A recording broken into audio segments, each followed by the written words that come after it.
stay connected to somebody, right? Like, just like talk to somebody that you could identify with so you don't feel so alone.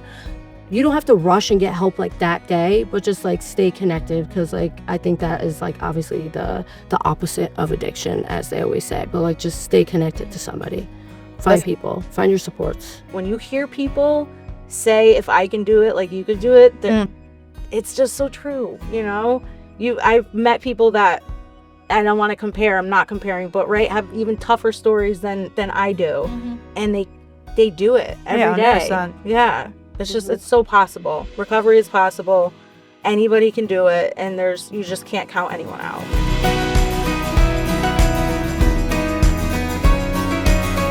Welcome to the Sober Spill podcast. I'm your host, Isabel. On this podcast, we have real conversations with people in recovery, their families, and organizations that pertain to this field. Today, I'm here with the host of the clinical side of our podcast, Jana Wu. Thank you, Isabel. My guests will discuss best clinical practices, new emerging trends in substance use and mental health disorders, and how we can best take care of ourselves and our loved ones in recovery. See you every Thursday. And come spill with us soon. My name is Isabel Donnelly, and welcome to the Sober Spill. Today, I'm here with Kelly and Jamie. For the people that don't know you, who are you? My name is Kelly. And right away, I want to say I am an addict. I was thinking. I'm a woman of recovery today. I'm a mother, and I give Drake a vote over Kendrick any day. Hear, hear. I am Jamie. I am also a woman in recovery. I am a mother. I'm a recovery advocate. I'm a therapist, and a music lover. It's a huge part of my life. Yeah, they're always at concerts. Yes, that's one of the big thing we got into. Yeah, and I can't invest in the Drake and Kendrick thing. I'm on the Kendrick side of it. But I did think, because you guys are so publicly like, I mean, Drake, check the tat. I know. Yeah. Matching tat. Get the hat.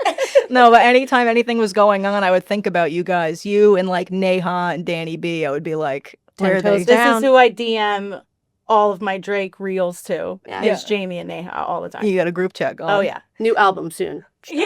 Yeah, take notes on that. Yeah. Jack Harlow too. Yeah. Just want to put that out there. Yeah, save it in your calendar. Free publicity. Yeah.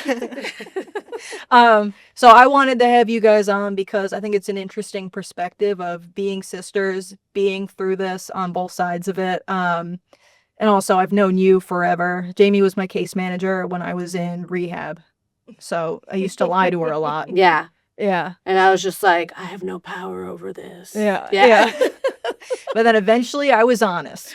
And then it was okay. Amazing. Look at you now. Yeah. And eventually, and this is like now that I work in behavioral health, I can also tell where it's like eventually you just got to like phase people up. So it's just like, yeah, fuck it. Like, I'll take what I can let get. her go. Yeah. Let's Like, see, it's let's fine. See what happens. Yeah. It can't hurt. No. I couldn't. Yeah. Gotta fly. Yeah. Let me leave the nest. So something that we were talking about before this too is like you guys have another sister. So like the nature versus nurture argument, like, did you have any indications in your childhood that things would span out like the way that they did? That is so funny that you asked that, because I'm speaking tomorrow at a meeting, and sometimes when I'm driving, I'm just like reflecting on like, what am I going to talk about? And I was thinking about like, I used to run away, like literally jump out my window and run away from home. And I was like, wow, now that I'm in this field, if I was looking at an adolescent like that, I'd be like, yeah, something's get her going wrong. Treatment. Yeah. But like nobody really thought twice about it. So I was like, wow, there were a lot of signs, a lot of little isms, if you will, that kind of make sense of why we are here right now. Yeah, I agree. I also think that just the oldest, middle, youngest, like really plays a part in it too. You're the middle? Yes, I'm the middle. So our youngest The sister, who doesn't have this problem, right? Other problems. Yeah. But I think you get different pressures put on you, you know, and there's that, you know, theory that even siblings have all, like, you get parented differently, each one of you, and I think that's so true. Yes. I definitely think I got parented a little bit differently as the oldest. And I still do. We were just talking about this last night. Like, Jamie was like, they just don't act like this with you. Yeah, it's just me. It's true. I get all the projections. Yeah. And did you ever, 'cause especially like, this is my experience, like having a sister who like looked a lot like me, like we're close in age, there would be a lot of, like I would resent her because I'd be comparing myself to her, and then like vice versa. Like I'd be like, she's good at this, I'm not good at this, but I'm better because I'm good at like X, Y, and Z. I don't think I ever did that with No. you. So we have the same birthday. Yeah. And I tell anybody who will listen, Yeah. we're 4 years apart. And when she was born, like we've talked to other people and they're like, oh, we have that in our family. And I hate it. I was so happy. I was like, oh, my little baby. Like I was so happy. Like she was such a gift. We never really had that sort of competition. If anything, I think our dynamic in our family brought us closer together. Like we were very Right. protective of one another. Right. And I love now, I was just at a meeting on Tuesday night and someone new was like, are you Jamie's sister? And that happens to me all the time. And I love it because I meet a lot of people like that. They're like, I'm like, yeah, I am Jamie's sister. And they know immediately. And it's like, it's a compliment, you know, they're like, you look just like her, you sound just like her. So I liked it and I still like it. Sort of to a this big day. deal. Yeah. But that was even your experience when you were here. Like I was All the time. I was telling Jamie Yeah. about this at a baby shower over the weekend where when I saw you, I was doing like the monologues group. I was telling my Yeah. story and I like locked in and I was like, oh. Right. Yeah. That is how we met. You were like, are you Jamie's sister? And I was like, I am. And you were like, she was my case manager. And I was like, she kind of was mine too for a little bit. Oh, Kelly hated that. Kelly hated it. And I think as a, like, in recovery now, Yeah. you could see where I was coming What? from. I totally understand. I was just the like typical answers from an addict. Like, It was right? so Like, you annoying. can't make me go. I don't want to go. Yeah. And I'm fine. I knew I wasn't fine, but it was Yeah. like, you can't tell me what to do. And because you're telling me or asking me what to do, Yeah. even more so, I don't want to do it. She had it all figured out.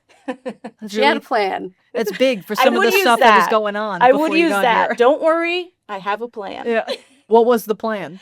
Nothing Yeah. ever good. Yeah. Nothing. It never made sense. Yeah. It was just more like substitutions. I'll do this, right, rather than that. Right. It was always some type of different method that was never It going wasn't to a work. good plan. Just put it that way. Yeah. It's never going good. to work. Yeah. And so growing up, which one of you, like, when did you start using in any capacity? Which one was first? I was assuming. definitely Yeah. first. Mhm. And I think that was just because I was a little bit older. Yeah. But I think the first time that you did use was with me. It was. That's really beautiful. Sorry. It was in our furnace room, right? I With think one so. of your friends, and I was like, do yeah, it. with Like- Andrea. Yeah. She tried to peer pressure me before that. I shadowed at the high school we went to, and Jamie was already at that high school. And she was like driving my mom's minivan and her friends home, like after school. And she was like, and they were smoking, and she was like, come on, do it. And I was like, no. And not that I didn't want to. I just like think I literally felt peer pressure with all her friends there. And I was Yeah. like, what if I do it wrong? Like, what? Yeah. I don't know. I was just like, no, this is not the right time. And shortly after that, though, we did Yeah. it. I just wanted to share it with her. You know? Yeah. The mood in the furnace room was That was way right. better. I was with my best friend at the time, so Yeah. like it Power was numbers. a And lot I felt better. like cool. Yeah. Like, Yeah, oh, yeah. the cool older sister Yeah. giving them like dank weed, like out of like a pipe from the gas station. probably, You know? yep. It No, I was- get that. Because when I first started becoming very passionate about like drinking and getting high, and I would be out like, Passion. I love how you bring I found this beautiful hobby that I'm going Oh to my dedicate my God. next couple of years to. Yes. Right. Yes. I was like drinking at a family party. Like I had like a plastic water bottle that was just filled with vodka for no reason. Like no reason We know outside of that I didn't move. want to exist. And I thought I was being cool because like one of the, I was like, you want to try this? And they're like, no. And I was right. like, oh, like, What do you mean? What's wrong what do with you? Mean, you? No. yeah. I was like, I'm edgy. That happened to me so many times in my life. Other signs, right? Like I remember being in college, and like I went to college in Connecticut and I was living home. And I remember bringing like narcotics to Yeah. college and being like, here, take one. They'd be like, I don't want your narcotics. And I'm like, what's wrong with you? Yeah. Just didn't make sense to me. Yeah. Like I'd be doing paint thinner. Like I'd be huffing paint thinner before I Yeah. went to Heavy. like smoke Whoa. weed. Yeah. Before I went to like smoke weed with someone and they're like, why is your nose sticky? And I was like, do you want to? And they're like, no, it's fucking Like, what? weird. Yeah. It's so funny You're to me missing when out. Yeah. someone mentions something that I just never got into. Yeah. And I'm like, I never did that. Never got into that. Me neither. You ever see the people with like gold all over their face because they're like, Yeah. Yeah. in like mugshots, they'll Yeah. have like silver glitter paint. All Yeah. over Oh their my God. face. Yeah. Yeah. And that's the next, if you get high again. Right, The lines right. you haven't crossed. The yets. The Yeah. yets. They're all there. Yeah, they still linger. Yes. Yeah. That's what It's one of the, thank God. And so when did it escalate, I guess, is a better word. I think it escalated when I was probably like 18, 19. I got into opiates, and that really just brought me to a different place. Oh, yeah. And yeah. I was the same age when I advanced to opiates. That was what took me like down. Yeah. That was my thing. It was always experimenting, and I think like subconsciously on this search for that one thing, like when we find that one thing that we're like, this is it. This is what I've been waiting to feel, but not feel. And for me, it was opiates too, and it was right around the same age. I was about 19. Yeah. Mm-hmm. I mean, it was like when Oxycontins hit. Yeah, they were popular. Right, yeah. Right. They were. Purdue Pharma was getting after it. When I watched that show, Dope Sick, I was like, this was my life. Oh, I get like enraged though. Well, it is. It pisses me off. Yeah. When I first watched it, I was like, wow. Yeah. This was all happening behind the scenes, Yeah. But it was at that point, it was still, I think mostly like the pills. Mm-hmm. And then, you know how it goes, progressive. It was moving on to bigger things, cheaper things. Yeah. Whatever you had to do to stay well and sick. Yeah. I got out of the game like right when like fentanyl started getting like really popular. Yeah, thank God. I had my bouts with it, my overdoses, right? But I kind of got sober after that. I like using the term bouts to describe it. You're like, oh, she's Bouts. I had bouts with it. They're like, girl, you needed Narcan. Little trials and tribulations, you know? Yeah. Well, when it was really chill. When they Narcaned me, I remember they were like, you have to go to the hospital. And I was like, I'm not going. And they were like, we're going to call your probation officer. I was like, okay, put me in the ambulance. Okay, I'll go. So when did you start having consequences from it? If like when you got into doing pills, you were already like on probation. Actually, alcohol got my first. That's where I got in trouble first. I got a DUI. I got a few of them. Yeah, literally a few, 3. Yeah. Yeah, I didn't drive for quite some time. It's okay, girl. You're on the road thank now. God. Yeah. In a new car. Yeah. All right. When did you start having consequences? Like, at any point, did you have like family members being like, whoa, like with your parents, I'm like 2 of my children are abusing opiates. Was there ever any of My that? consequences started early, and I didn't realize this until I did some work in myself and was thinking about like when I would have to share my story. And the first time I realized that I was losing things because of my addiction was right in high school, like senior year. And I had to get drug tested at a physical to play sports. Not mandatory. My mom had her suspicions and asked the doctor to do it. And that was the first time like I lost something and had a real consequence. And I didn't think about that for years. It was like a memory unlocked. Like when I was going through my story one time. And I said to myself, I was like, wow, you were actually being affected by your addiction way earlier than you ever thought. Yeah. You know? I also think like many families, our family didn't know what to do. Yeah. Like they had these 2 daughters that were like running together, like just causing like havoc and chaos everywhere, getting arrested, asking people for money, taking money. Like we were out of control, and they just didn't know what to do. Like they tried to consequence us. They tried to set boundaries, but like we're Italian, like, like they're like, no, we're not going to kick them out of the house. No, I'm not going to take the door off. Let's just go sleep it off or something. Yeah. But like they just didn't know how to handle us. Right. Yeah. Yeah. They had no, and I think every parent is like at first is like that, right? You're like, you're doing the best you can. Yeah. It's new territory for probably everyone when it happens, and most people, right? Absolutely. And we don't really have a history of like drug addiction or alcoholism in our family like that. Yeah. You know, it was there, but it wasn't as close to home as this. Yeah. Right. Yeah. No, totally. It takes time for parents to be like, I don't know best. That was my experience up until I got to the last treatment center I was at. Then they were very much like, okay, your case managers are your parents now. Yeah. Right. Don't come home. Right. But I was like, Yeah. Right. Yeah. Yeah. Families are a tricky thing. Oh, Yeah. 100%. Mm-hmm. Yeah. Did your parents ever get into Al-Anon or anything? So I think my mom went like once, but she went with a friend. Okay. So I don't know if it was necessarily for us, but Yeah. she has attended. Right. Sometimes she tells me to shut up. It's like, save your psychobabble. And I'm like, will do. Yeah. You're like, you know what? My bad, girl. Yeah. Yeah. You do you. Yeah. I do love when I hear people talk about how their parents do Al-Anon, though. Yeah, It, like, literally warms my heart that when a parent is like, I want to understand this. I want to Yeah. understand you. Yeah, and do their own work. Yeah, That's right. a big piece of it. Right, because I don't think that sometimes, like, parents or family members realize, like, this isn't just for you to learn how to deal with us. It's right. It's like, it's helpful for you. Yeah. 100%. You know? Yeah, I my love mom's when the people say that. GSR of her Al-Anon Good group. Yeah, for your mom's a her. G period. Yeah. Your mom and dad are both like top notch in my book. Yeah, Jimmy and Lori. Yeah, Jimmy was the shit. Yeah. No, he still is. Yeah. No, he's always He up to still something. is. Yeah. Yeah. He's still going strong. Yeah, Yes. that was awesome. And so one of the big things that obviously happened as part of your story is like the RICO case that you both got indicted in. Operation Big Blue. Operation Big Blue, which totally had like slipped out of my mind until you posted a story where you're like, should I name my car Operation Oh, Big yeah. Blue? It was like a Or poll. Young Grover. Yeah. Yeah. Right. I think Young Grover won, P.S., just so everybody knows.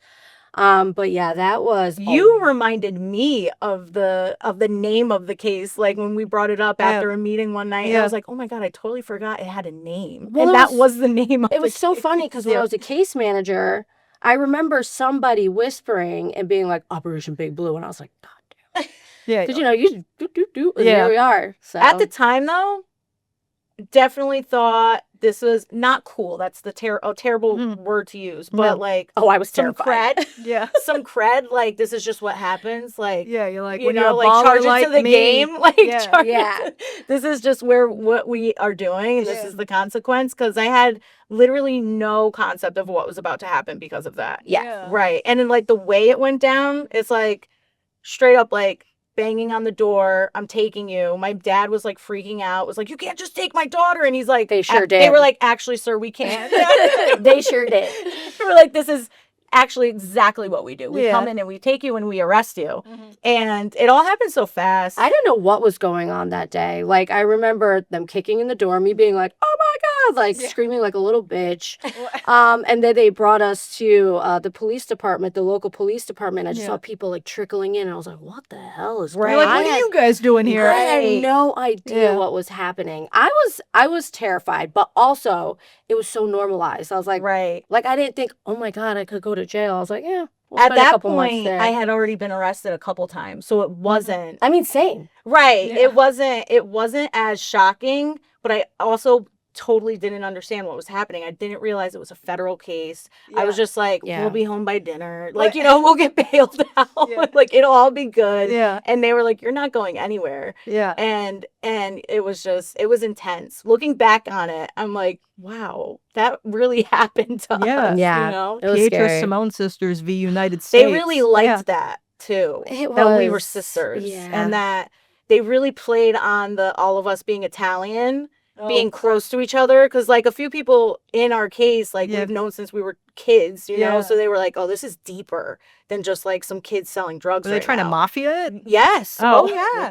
Yeah. They were I like had no idea. They were like, these I was these just sitting kids- there scared and alone. I was like, oh my God. They were like, these kids got mob ties in some way. I don't know how, like, they were trying to figure it out. And Yeah. I'm like, we're actually just a bunch of addicts. That's Yeah. what Yeah. it is, you know? That's really what it was. Yeah. I know a couple of RICO, like I have a friend who got charged in a RICO case. He got off, beat the case, but he was charged with his dad. So it's like, Right. It's always Right. really sad to now with like a social work background and working in the field. I'm like, the system failed someone along the way. Yeah, Like when I yeah. see something like Well, that. same for people involved in our case. It was Totally. literally the same thing. I know. Yeah. Yeah. So what was what were the charges? What led to the I think it was Arrest. conspiracy to Distribute. right? Right. I Oxycodone. yes. To be specific. Yes. If you want the full charge, Yeah. that was That what was it.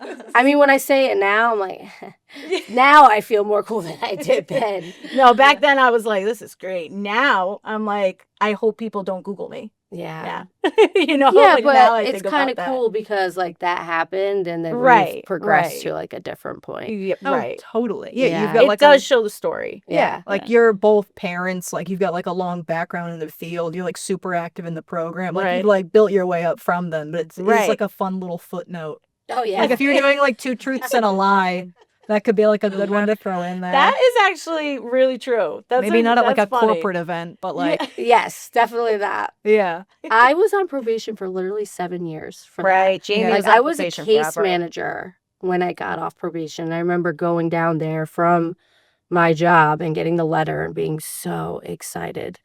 I was on probation from like 18 to like 30 something. I just didn't know how to act. Yeah. I had to be supervised at all times. Right. Yeah. Not to be trusted. I could not. I was quite the opposite. I was like fighting with them and they hated me. I Middle went through, child. I went through like 4 probation officers Yeah. and when they wanted to, they did violate me at one point and they all showed up to the court and they were like, give this girl a year. This girl. And I was like, for what? And I was clean at the time. I think I was like just on a maintenance program. And yeah, I just remember them all sitting there like, she needs more time than this. And the judge was actually like, I'm just going to send you back for 3 months and then you were off probation. And I was like, let's do it. Yeah. I was like, yes. I was like excited because I could not be tamed. I was like, I can't do this. Wild woman. So how long did you both go away for that? And then what transpired after when you got out? I 5 was- months. Yeah, 5 months. I It was 7 years about a probation. year, just Yeah. under a year. Is that why you had longer probation? I think so. I have no idea. My probation was like when they read all like your stipulations. Yeah. Mine was more time but less probation. Okay. Yeah, and a little bit more things to do. Like I had to do community service, right? Like they just pile it on maybe to like give you less time. Yeah. So I think being a mom really helped me too. Like, because Definitely. I had my daughter Yeah. at home, and I think they took that into consideration. Like, okay, we'll give you a shorter time in jail and just give you longer probation. right. Yeah. And so when you got clean, was this after you got out then? No, after I got out, I still ran for a little bit. Yeah, for probably like A few years. a few years, Right? 2 more Yeah. years. Yeah. That's always a crazy thing. 'Cause it's like, I always talk about this Well, I had with my clients tax here. refund check when I got out. So what are you to do? Yeah. What else? Yeah. it's What like- are It you was- to it was- do? it was Yeah. God's What are plan. you to do? Like, oh, thank you. Yeah. Yeah, I remember. I was like, yes. What does society expect of you? Right. Literally. Yeah. Well, because I went to meetings actually when I was incarcerated. Yeah. And I was like, never doing it again. But there wasn't like any therapy or rehabilitation. I just was Oh, going yeah. to meetings. Right. But the seeds were planted. But I didn't tell anybody about the bottle of alcohol I had stuffed in my jeans. Like, so like Yeah. my plan was Right. to go back and drink. Right. No, total. And fear doesn't keep you sober. Right. 100%. Yeah, that's always the thing I point out to different clients where I'm like, then this really, really scary thing happened to me that you think would scare me straight if that was a Right. real thing. And I'm like, Yeah. and then I kept getting high. Like, Yes. Yeah. Yeah. You're not ready until you're ready. Yeah. That's such a truth. Yeah. Yeah. I remember the moment that I was like, I cannot do But it this did have to do anymore. with probation, right? Well, I mean, when I Finally went away. finally decided, I called my probation officer and I was like, I'm drinking. Yeah, it was This like one, a Friday former night. probation officer. That could never be me. Oldest daughter. See, like you can Yeah. clearly see the differences Yeah. between oldest and middle child Yeah. just in my behaviors. Yeah. And so did you get sober at any point in between? Because you have what, like almost 3 years now? Almost. Yeah, keeping almost. track. I remember these I things. know. So did you at any point before 3 years ago have like bouts of sobriety? Not real sobriety. You know what I mean? It Yeah. was like what I talked about before, like trying to substitute, Yeah. trying to be like, well, I'm just on this maintenance program, so I'm good. Yeah. But I also have to smoke a little weed. Do a lot of kratom, like Yeah. Another thing Yeah. I've never touched. And actually not scared. I'm like scared of that Yeah. because I hear so many horror stories about it. Yeah, so, it's not good. right. No, but yeah, yeah, it was just a lot of Like uh, half this, attempts, like trying to do some stuff, but not all stuff. Right. Basically. Yeah. So it was Yeah. a lot of substitution. It was a lot of trying to do it my way, and that wasn't gonna work. Yeah. Yeah. I remember when finally I got to rehab, I was like, I don't know what I'm doing. So I was like, I will just listen to whatever you have to say. And they were like, go to a meeting, get a sponsor. I remember my dad driving me to meetings because I still didn't have a car or license. But yeah, no, I was ready at that point. And You so know? what was your point of desperation? I think I was on a bender. I was at my boyfriend's house at the time, who I forget about. I dated this dude for 5 years. I'm like, oh, I forget about him. Well, Like, if he was dating you when you were getting high, he's probably kind of forgettable. it was a good point. Definitely. Good point. He's definitely forgettable. Yeah. But I remember being like so messed up, and I was like, if I have one more drink, I was like, I'm going to die. Yeah. So called my PO. Yeah. And then I called my father, who brought me to the hospital. And like shortly after that, they wanted me to go to a certain place. And I was like, I'm not going there, because I left there more messed up than I was when I went in. And then we finally found a place. I can guess where. Yeah. I mean, it was, state insurance type vibes. Yeah. Yeah. Big time. Big time. I had a sponsee who went to a detox and relapsed at the detox. Yeah. Like while she was there. Yeah. Wow. And ASA, and I was like, Yeah. oh. This is the place that I went to where I was so messed up in the middle of the night. I got into another person's bed. Oh, And then the next day that person left. They were like, you scared her. I was like, I don't remember anything. Yeah. I did that here in detox, but nobody was in the bed. Well, and that's good. my roommate, it was my roommate, and they were like, you have to get out of her bed, like the staff. Yeah. And she was like, let her sleep. Let her just be there. Yeah. And I was like, She "Thanks, needs girl." it. Yeah. She Yeah. was like, just leave her alone. Yeah. Yeah. My Let her person sleep. was not as welcoming. Let her sleep it off. She's like, who's this creep? And she Yeah. left. Hi everyone, Pat McCarthy here. If you're a parent, spouse, sibling, or anyone whose life has been touched by a loved one's substance use, Mountainside's Foundation program can help.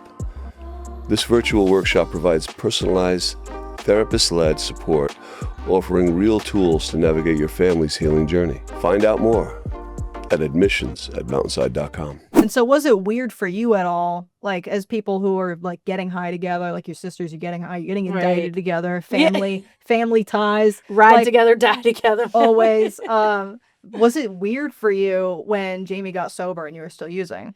I Well, guess that's a great question. I didn't really think about it. That was 2016, Yeah. right? Well, 2015, but I got out 2016. Right. And that was, if I could remember correctly, a time where it was one of those times that I was like not using hard drugs. I was just maybe doing maintenance program and doing other things that staying away from my drug of choice. Yeah.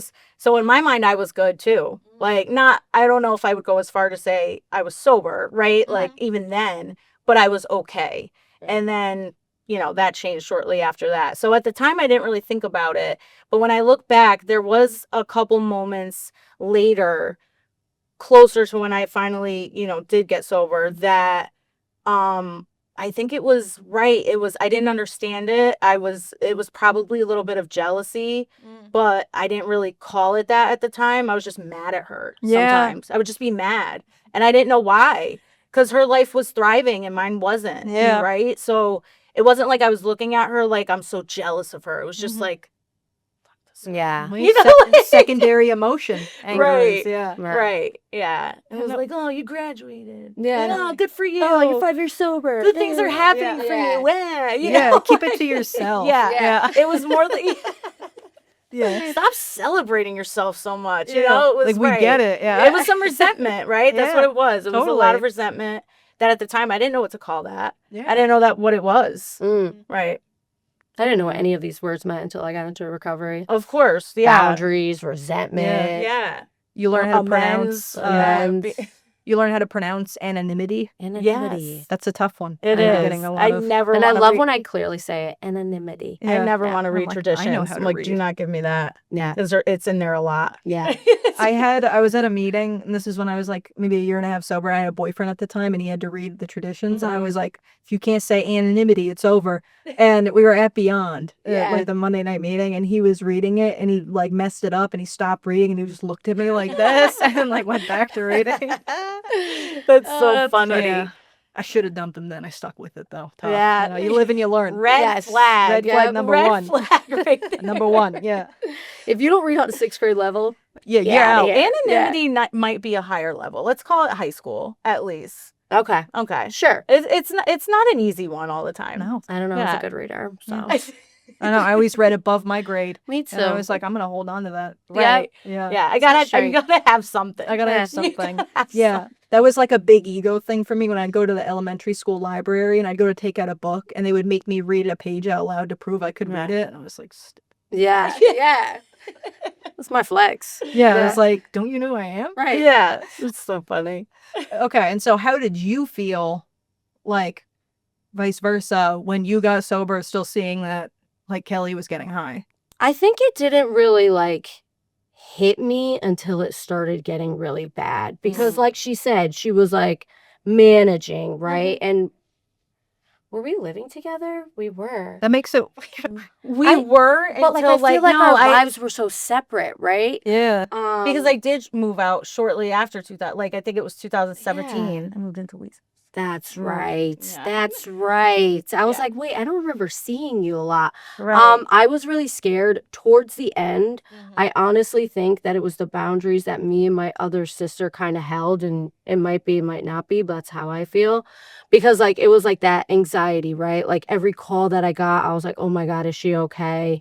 And, like, I just had to, like, separate myself a little bit. And, like, I knew that some of the conversations I had with Kelly, she was like, shut up. Like, you're treating me like your client. You're treating me like you're my case manager. And that's not what I was trying to come off as. It was just like what we know now as women in recovery. Right. But, like, you just weren't there yet. No. And I think it was, sometimes I felt it was the approach, because it would be very case managery, right? It would like, I remember walking in the house one day, and my dad and Jamie and my other sister were sitting at the table, and I immediately was like, we're not doing this. They were like, let's Like, set I a was like- SMART goal. I was like, Yeah. I was like, no. They didn't even say anything. I was just like, no. A lot no, of preparation for no nothing. to all of this. And just totally probably smashed what the conversation was going to start as. You don't know how many times we prepared to intervene on you. Yeah. And, like, I would, at Impact letters. this like, time, like, I yeah. had been in the fields for a while. I'm in school to become an LMFT for substance use, families that struggle with substance use. Yeah. Prepping my parents are like, yeah, we got this. Yeah. As soon as she came through the door, it was like, bam, all went Right. right up the... But I mean, Right that over there. happens. Like, a lot Yeah. of the time, you watch intervention.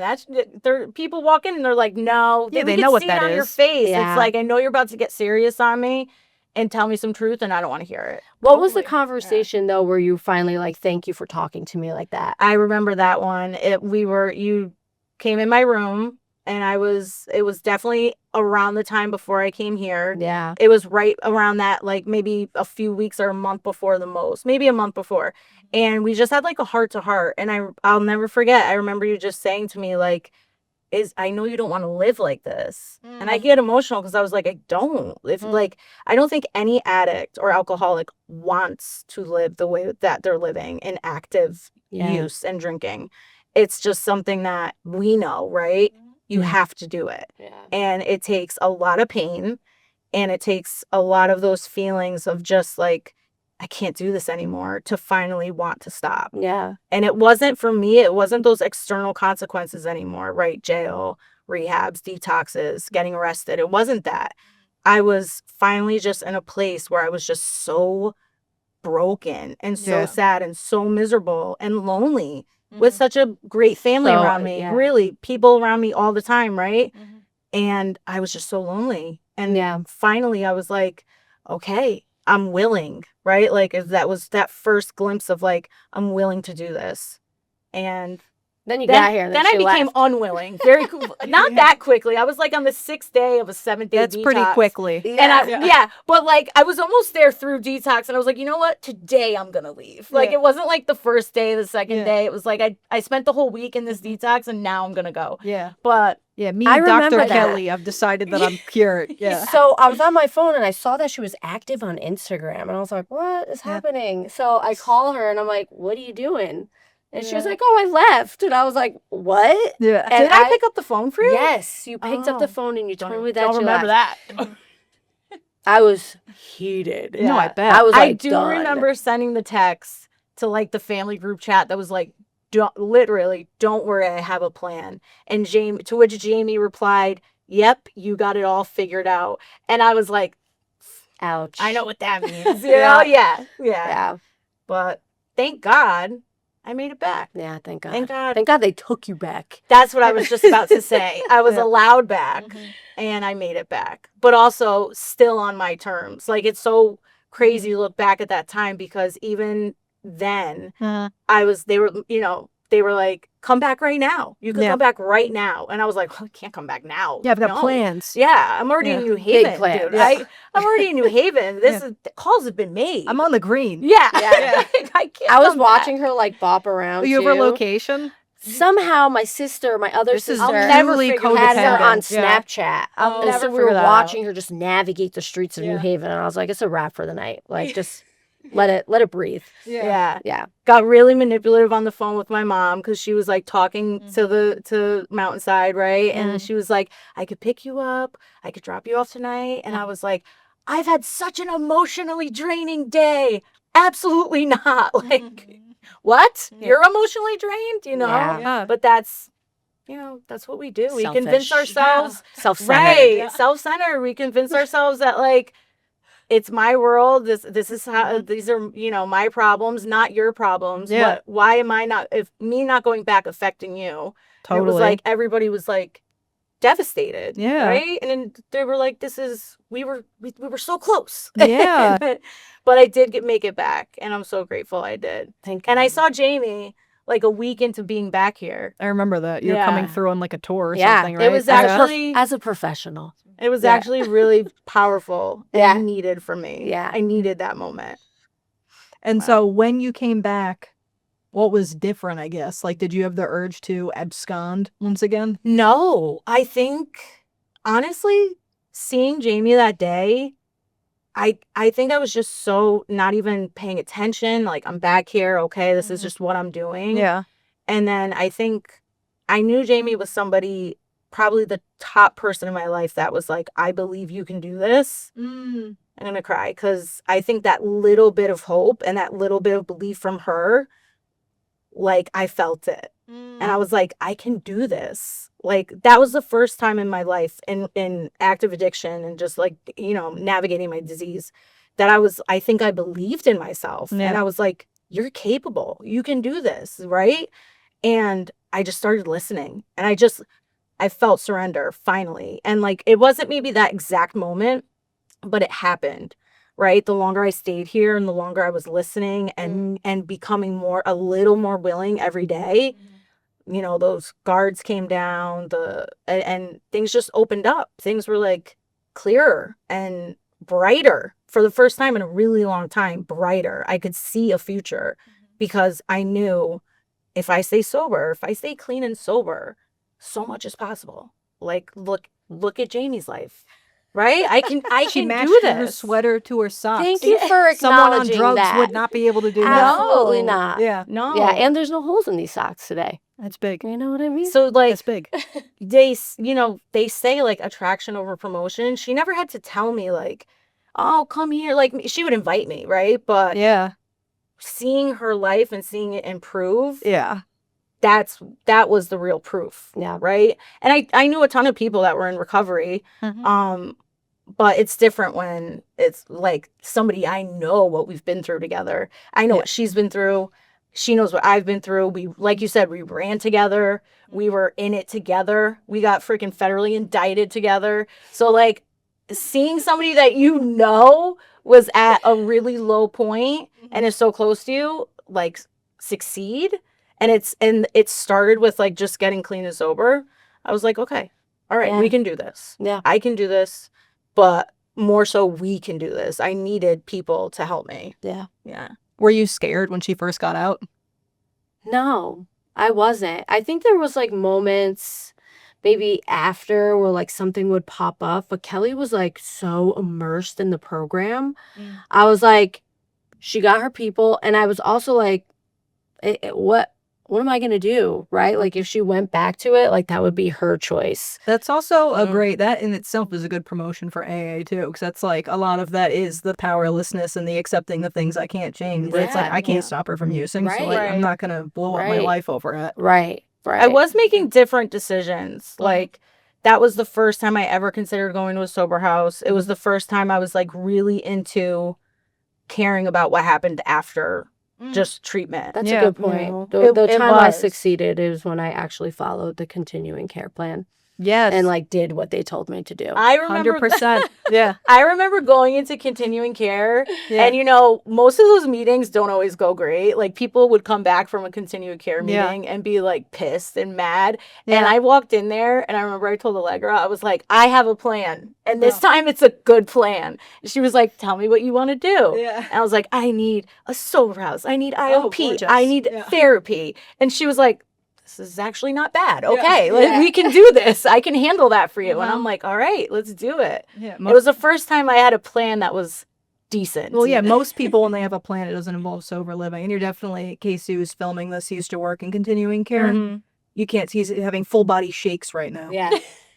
Still do. Yeah, he's Yeah. quaking in his Right. chair. I took a bus to my IOP because I couldn't drive. Yeah. So like Yeah. I took a bus from our house all the way down like the depths of New Haven. Well, It's yeah. those things, right? That like you I had look, to do it. right. You Totally. look back on that, you're like, I was just willing to do anything I had to do. And my IOP was wild. Again, state type stuff. Yeah. It was wild. Let's see, Yeah. with my IOP, obviously it was a different situation, but I had to take the bus, and I also had a flip phone for the first like 9 months. that Right. I I was know sober. they gave you guys flip phones. They But still do. They still do, but my parents were like, "You have lost the privilege to a smartphone when you can purchase one and pay for your own." I feel plan, like you I can have remember one." this. Well, yeah, I was pissed. Yeah. I was like, everyone's parents are bringing them to H&M and giving them phones. I remember Right. this. My H&M. Yeah, H&M. Yeah. Look at her crop tops. Like, and then my parents were like, which was good in the long run for me, but I was pissed at first. 'Cause I was Right. like, the phone's at home, just give it to me. And they're like, no. Right. And so I would be on like the 212 in downtown New Haven. I got stranded on Grand and Ferry,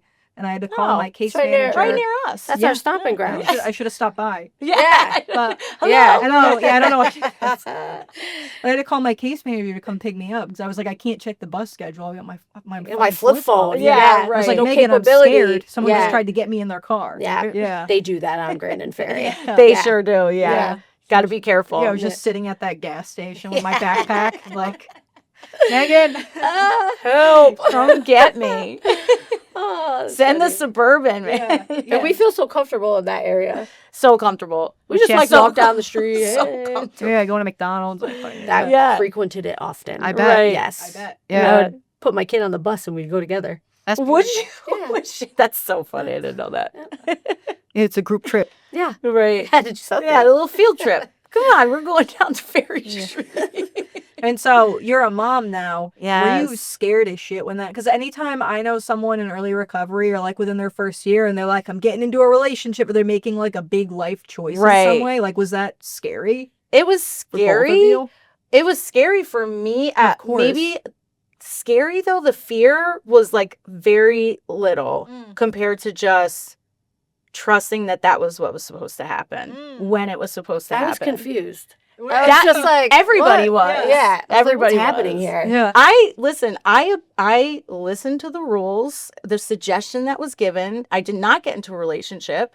This also was not a relationship. Yeah, loophole. Right. Yeah. And It was on your it like was 1 year, it was wasn't it? right around my 1 year. Yeah. And I was like, okay, I guess this is what's next. Mhm. And thank God I did have a year at least of Yeah. like foundation, because my gut feeling was this is gonna be okay. Yeah. Like, the this is baby gonna be is okay. beautiful. Yeah, he's so cute. Yeah. The baby is Yeah. beautiful. Yeah. Yes, he is little Romeo. Mhm. He is the cutest. And he's like the biggest blessing in my life, because for the Yeah. longest, and I didn't really talk about this for a long time. I talked about it with my first sponsor, right? I just like thought I was one of those women who maybe couldn't have kids, or like I destroyed my body too much from drugs. So maybe it just wasn't in the cards for me. It wasn't in the plan. But I love kids, and I'm always usually really good with kids. I'm always like a favorite aunt, and I just kind of stopped thinking about that, right? It kind of came up in my head a couple times when I would be out there, because I was like, life sucks. Like, it could Yeah. you could have all this stuff, but you don't because you're on drugs. And when it happened, I really did. I think the first feeling, like there's fears in there, but the first feeling was like, this was supposed to happen right now, at this moment. Yeah. It I wasn't was like, supposed to your happen body's at any safe other enough time. to have a little baby. Right. Yeah. Yep. And that's exactly how I felt. I was like healthy enough. I was somewhat getting some sanity back in my life, right? So I was like a little bit more emotionally stable. And that's not always perfect, but it's better than it was. Totally. And I had like this feeling of, okay, I'm going to do whatever it takes now to be a good mom, you know?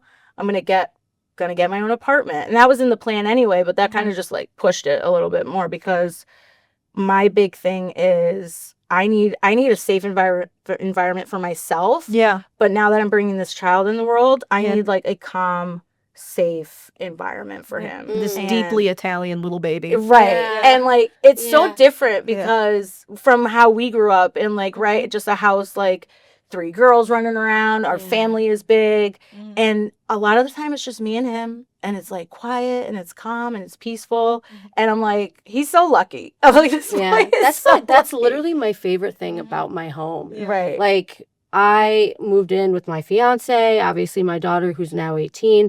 It's just a quiet, safe home. There's no yelling. If like we need to communicate, we use our words. Obviously there's some like attitude here and there. Yeah. But like, cause she's 18. Yeah, what are you gonna do? And super spoiled, which is all my fault. All my fault. But like a good It's all of our faults.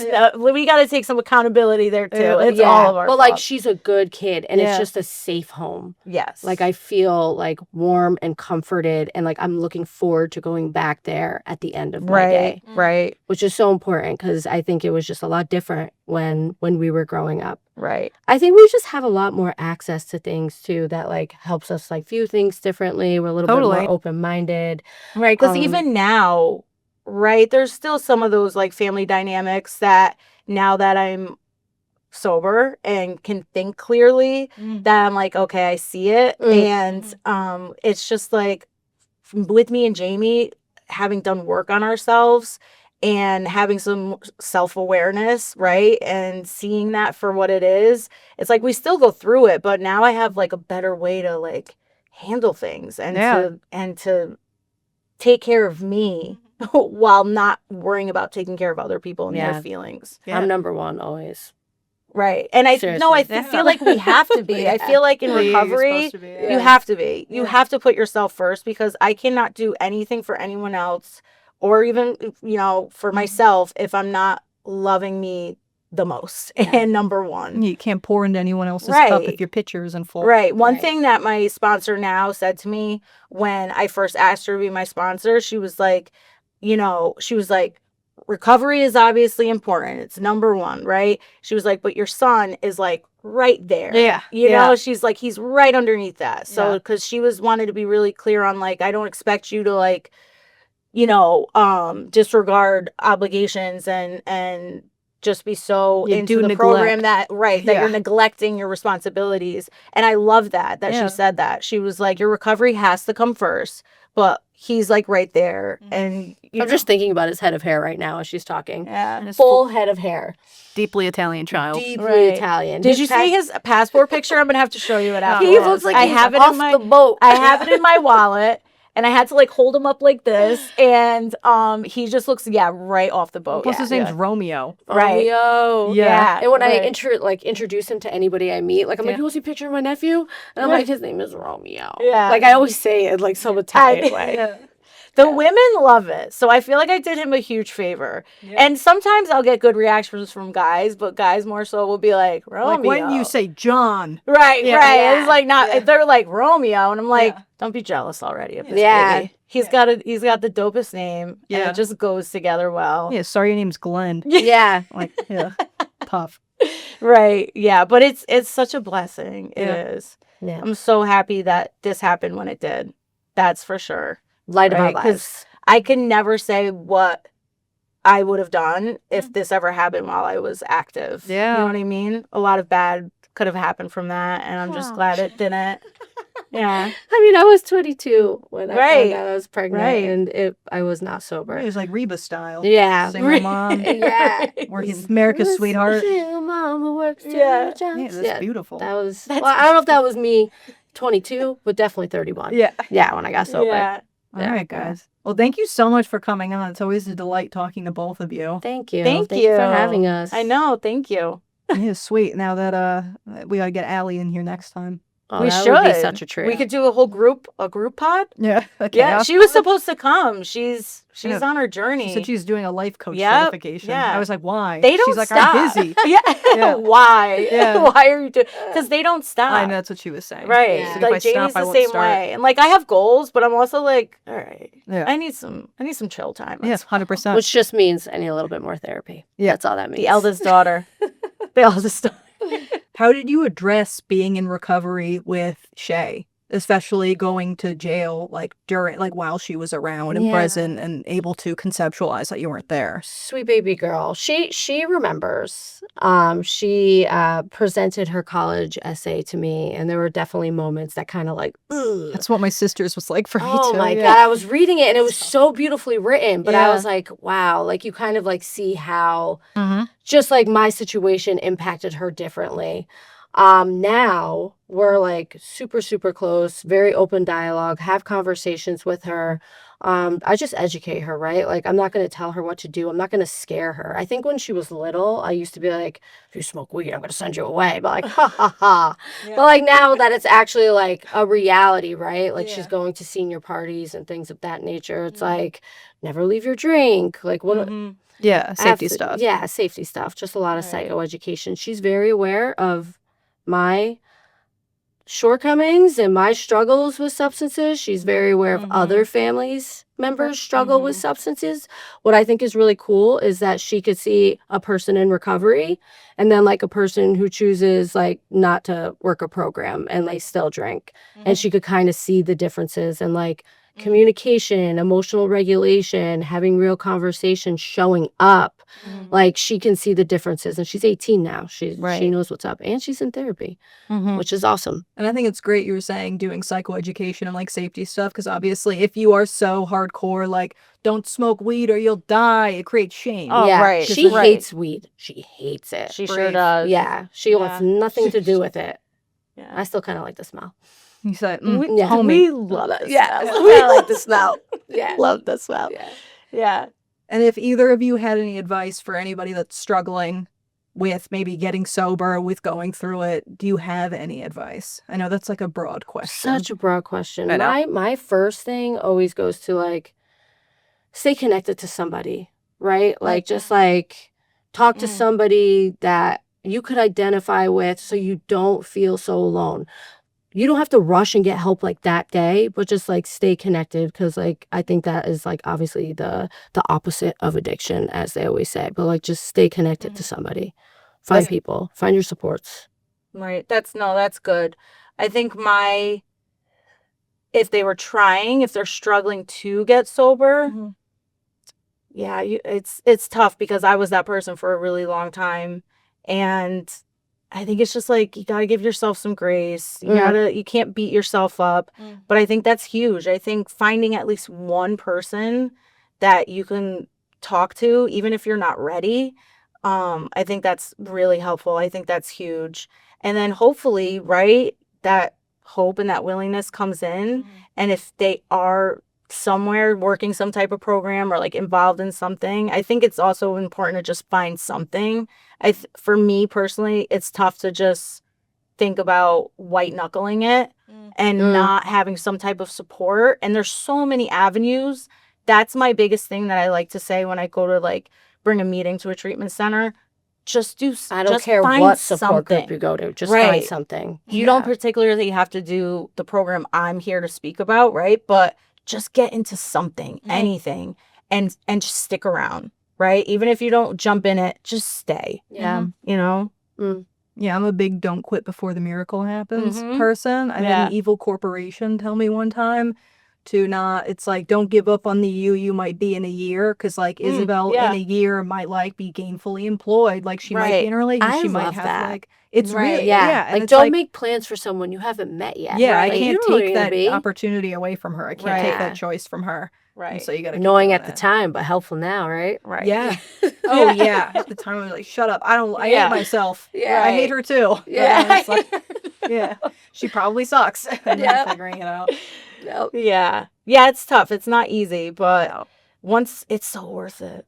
So If worth like it. one thing that I could tell anybody, like when you hear people say if I can do it, like you could do it, then it's just so true. You know, I've met people that, I don't want to compare, I'm not comparing, but right, have even tougher stories than I do. And they do it every day. 100%. Yeah. It's just, it's so possible. Recovery is possible.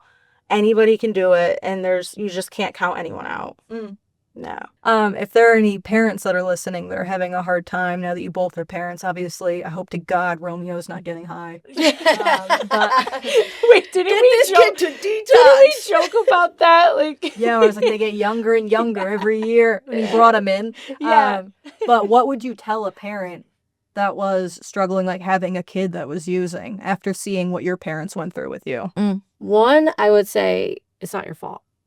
Right? Like, You didn't cause it, you can't cure it, you can't control it. You know that line, Brucey. Yeah. Yes. But I would also highly encourage, like, find support for yourself.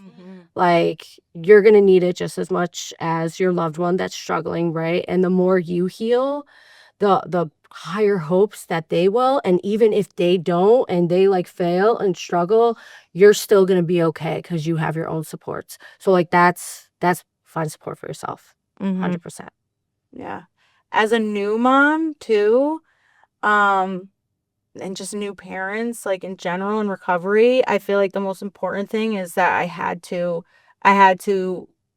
keep myself first, right? Like I had to put myself first, because if I didn't, I wasn't going to be any type of good parent to my son. Yeah. And I had to really stay connected. That was probably number one. I had to lean on the women, especially, like, you know, everybody is great in the rooms that I frequent, but the women in particular, like, obviously they get it. They got it a little bit more than, you know, maybe a dad would. I just needed to have their support, and I needed to just really like get honest and share and not hold anything back. And I remember the first 6 months, which you would think was like the toughest. It was not easy. Yeah. But I remember literally sitting in my women's meeting having like a breakdown, like right around the 6-month mark. I was like, I don't know what's happening, but like, and I was thinking of the future. I was like living in the future, thinking about the past, and just like wasn't present. So, right, I would just connection, being present, giving yourself some you time. Educate yourself too. Right, and educate yourself. I feel like just like working with families, when you like bring up something, there might be like some like defense, right? Like, what? Like, and it's not like an attack. It's just like an attempt to like bring awareness to the situation. Like the word codependency for some reason like really just like irritates people. I'm like, it's not a bad thing. Like, this naturally would happen. So just like educating yourself too, however you want to do that. Yeah, codependencies. They tried to make me go to Coda when I was in treatment for my roommate Danielle. We kept pushing our beds together so we could like sleep together. And I was like, I'm only going if I can go with her. And they were like, oh, that's part of the problem. Yeah. But like, it's beautiful because like today, if my kid is pissed, like I have the ability to like maybe get mad at first, but then go dance the night away. Right. Like I don't continue to think about it. It doesn't affect my whole day. You're perseverating on Yes. Yeah. I had to pull Jamie back the other night. I was like, don't do it. Don't go after her. She got a little sassy, right? I heard. Oh, you did? Yeah. You heard about it already. I saw her on Sunday. She got a little sassy, and Jamie was like ready to go after her. I was like, don't do it. Yeah, I was 3 steps in. Be chill. You take a breath. Yeah. Make a scene at bar. Yeah. Eat some pizza. We're going to be okay. Yeah. Right, let's go dance. Yeah. All right. Well, thank you for watching. Tune in every Thursday. New episodes of The Sober Spell. TTYL. All right. Peace.